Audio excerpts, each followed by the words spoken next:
Hey there, subscribe to my channel, and also press this bell icon so you never miss any new updates, cause whenever we upload new video you will get a notification on your phone. Part 1.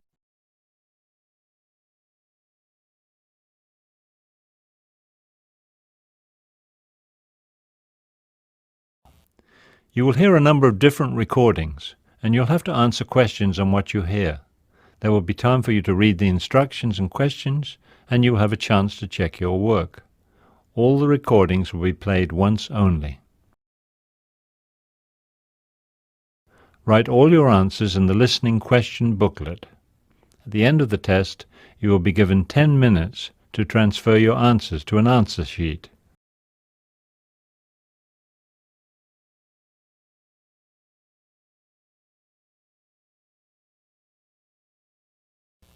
You will hear a man buying tickets over the phone. First, you have some time to look at questions 1 to 5.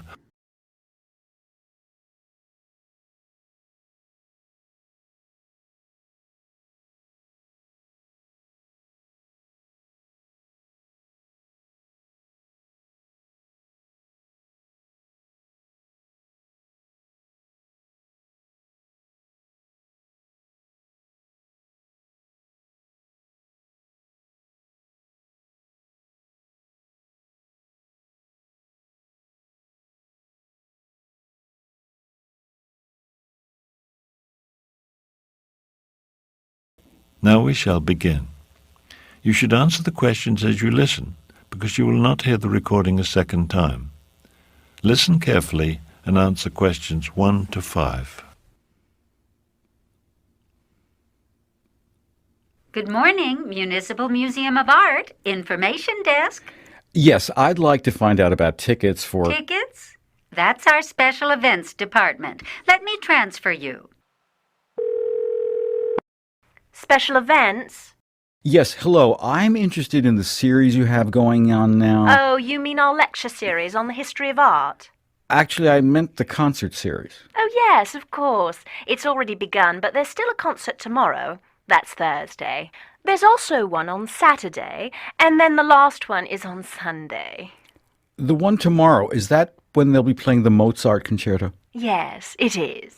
Then I'd like 2 tickets for that, if they're still available. Yes, we have some tickets left. Now, I'll need your name. It's Stephen Milford. That's Milford. Since you want tickets for tomorrow, there isn't time to mail in a check. You'll have to pay by credit card. That's not a problem. Then I'll need your credit card number. Oh, of course. It's 1659798 8164. Got it. Okay, you wanted 2 tickets, right? Yes. At £16.35 apiece, that comes out to a total of £32.70. You can pick up your tickets at the door. Before you hear the rest of the conversation, you have some time to look at questions 6 to 10.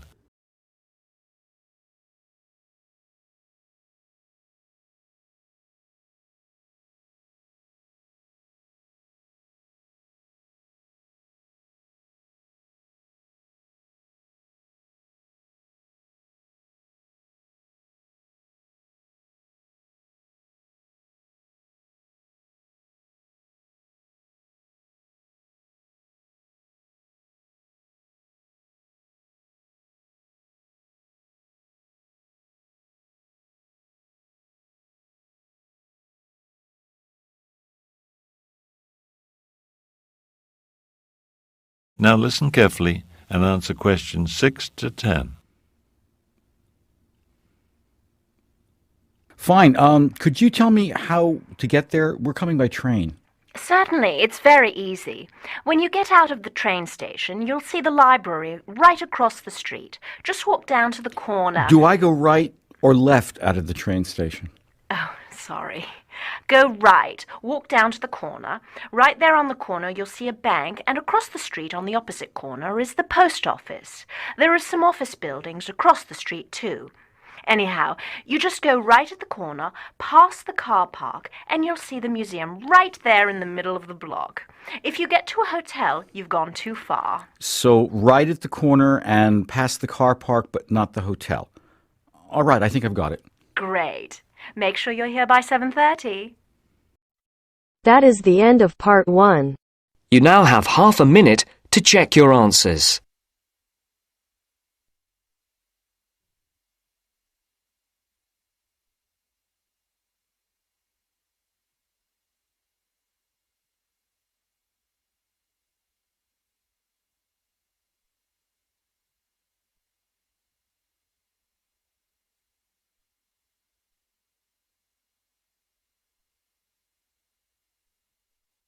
Now turns to part 2. Part 2.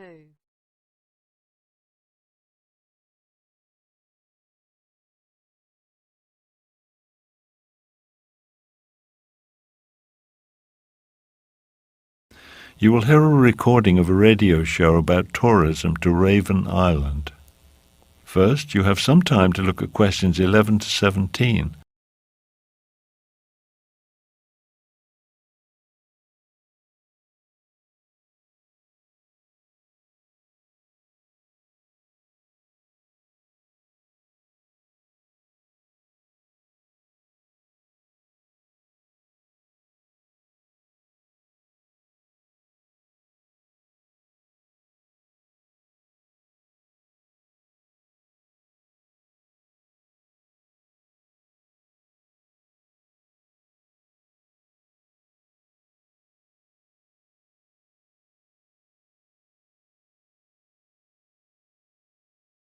Now listen carefully and answer questions 11 to 17.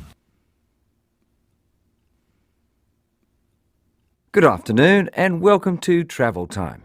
Our guest today is Sheila Farnsworth, Director of Raven Tours Travel Agency. She'll talk to us about travel to Raven Island. Thank you, George. Raven Island is becoming quite a popular tourist destination, and with good reason. The prices are still low, and there's so much to enjoy there. Most tourists to Raven Island usually spend their time in one of two places. Ravensburg is the major city on the island, though with a population of only 56,000, it's not large by most standards.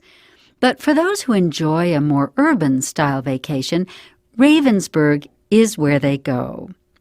For those looking for a bit of peace and quiet, Blackstone Beach is a favorite destination.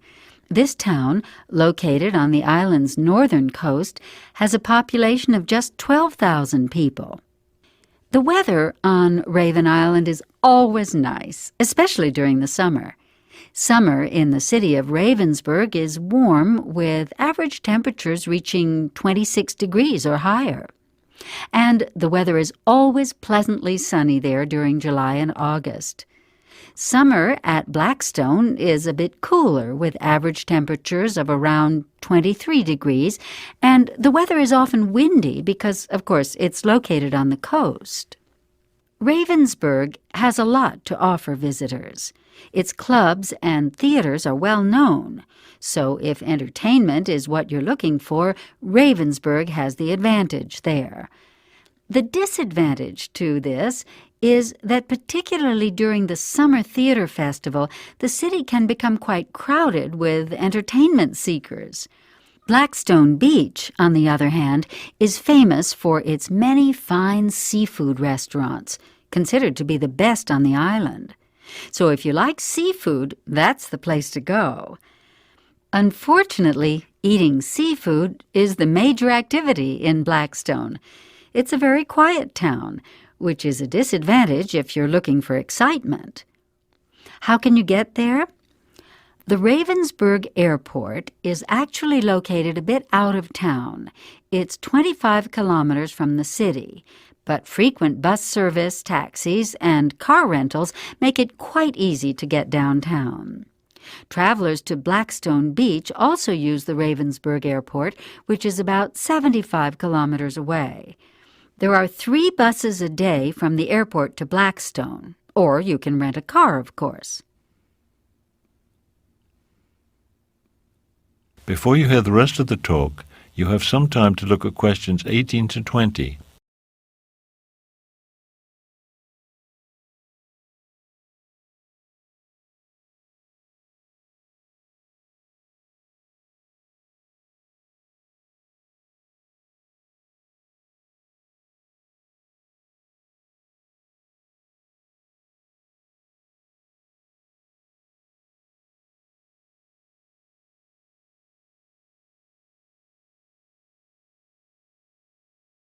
Now listen carefully and answer questions 18 to 20. Because of the low prices on Raven Island, many tourists travel there with shopping on their minds. What are some of the best bargains available on the island? Well, contrary to what one might think, native handicrafts are not a popular item. And although Raven Island has a beautiful musical tradition, there are not many CDs available of the native music, and the ones that are available are quite expensive. Some very good deals can be found, however, in the perfume shops. Raven Island Scents, a local factory, produces several fashionable perfumes, which they sell at reasonable prices. Jewelry is also popular among tourists, and jewelry shops abound. Since fishing is the major island industry, no tourist goes home without a package of smoked fish. If you want to try fishing yourself, however, be sure to bring your own fishing gear. Believe it or not, it's difficult and expensive for tourists to buy it on the island. That is the end of part 2. You now have half a minute to check your answers.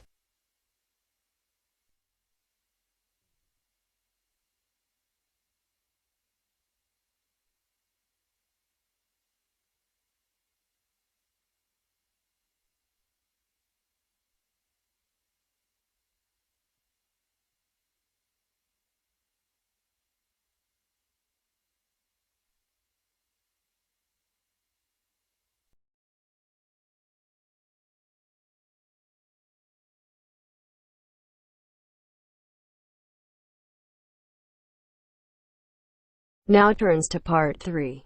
Part 3.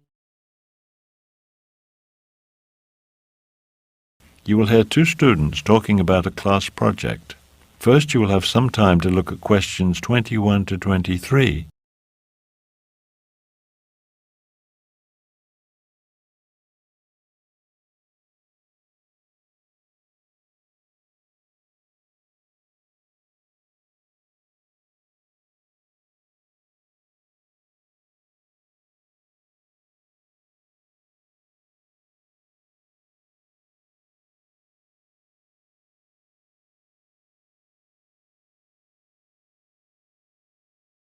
Now listen carefully and answer questions 21 to 23.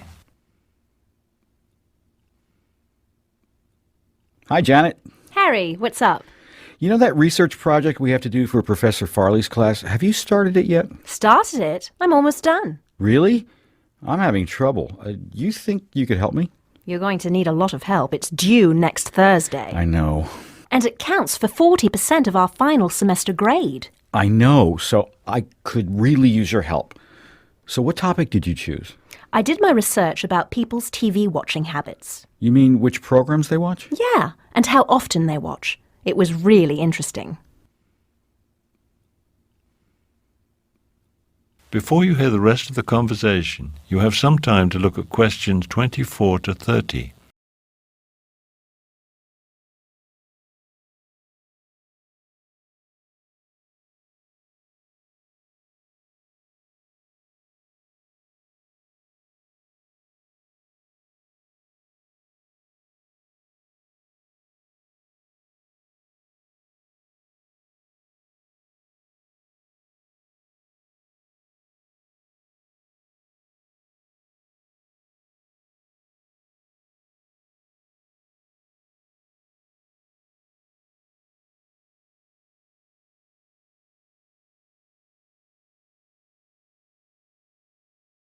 Now listen carefully and answer questions 24 to 30. So how'd you get started? Well, after I decided my topic, I went to the library and did some research. I read about other studies people had done about TV watching. How did that help you? Oh, it was really important. It gave me lots of ideas about what questions to ask. So after I did the library research, I chose my research method. What did you choose? Well, I could do either interviews or just send around a paper questionnaire.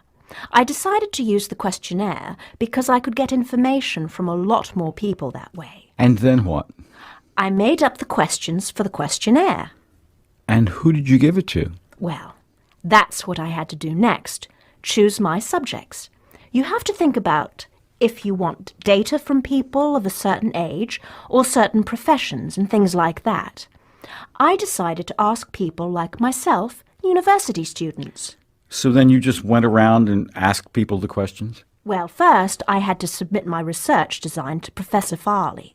He had to make sure it was okay before I went ahead with the research. Did he make you change anything? No, he pretty much liked it the way it was.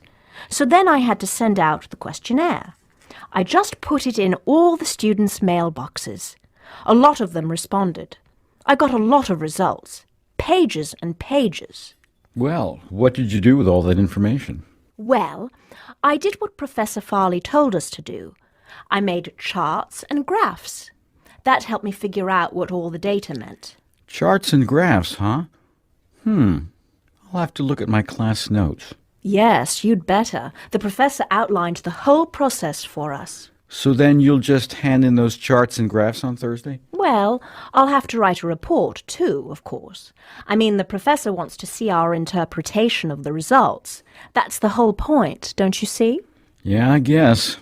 If I get started now, do you think I'll finish on time? Maybe, if you don't have anything else to do this week.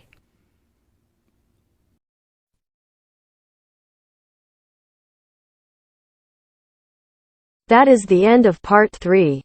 You now have half a minute to check your answers.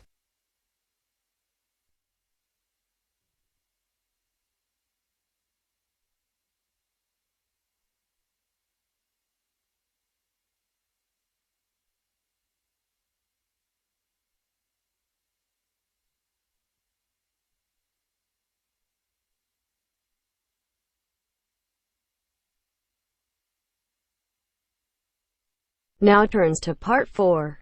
Part 4.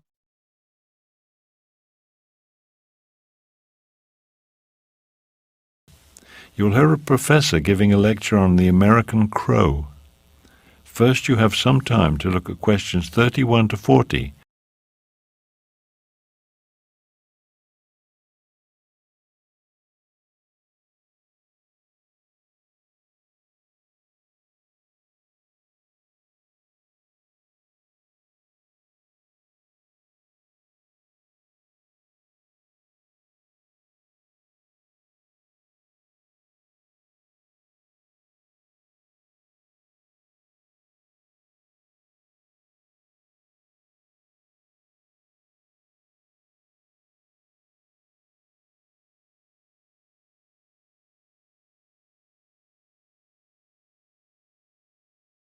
Now listen carefully and answer questions 31 to 40.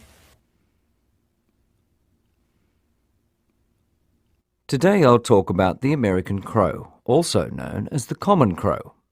This bird has a bad reputation, and many people consider it to be a pest.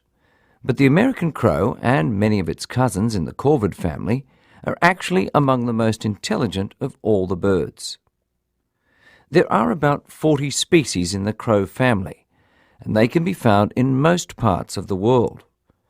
You'll find crows in North America, although, interestingly enough, not in South America.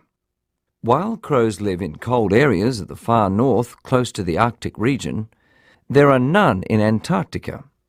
They also like warm regions. There are several species of crows, for example, in Hawaii. And of course, you'll find them in other parts of the world, Europe, Asia, and so on. The American crow is one of the 15 species of crows found in North America, and is also one of the most common. It's not a small bird, measuring 39 to 49 centimeters in length. Unlike some of its cousins, the magpie, for example, which is black and white, or the blue jay, which is blue with white and black markings, the American crow is completely black, including the beak and feet. Because of their intensely dark color, some people dislike crows, or better said, fear them. Another reason people dislike crows is because they associate these birds with garbage. Crows love garbage and are often seen hanging around dumpsters behind restaurants and grocery stores. In addition to garbage left behind by humans, crows eat seeds, grains, eggs, fish, and carrion. They'll eat just about anything. One of their absolute favourite foods is corn. Crows build large nests of sticks, usually in trees or sometimes in bushes. For safety reasons, they almost never nest on the ground. Mostly they nest alone, but in some places they've been seen nesting in colonies. The female lays from 3 to 6 eggs at a time. The eggs hatch in about 18 days. The babies stay in the nest for around a month. Generally, 35 days after hatching, they have their feathers and are ready to fly. Next, we'll talk about some studies which have demonstrated the extreme intelligence of these animals. That is the end of part 4. You now have half a minute to check your answers.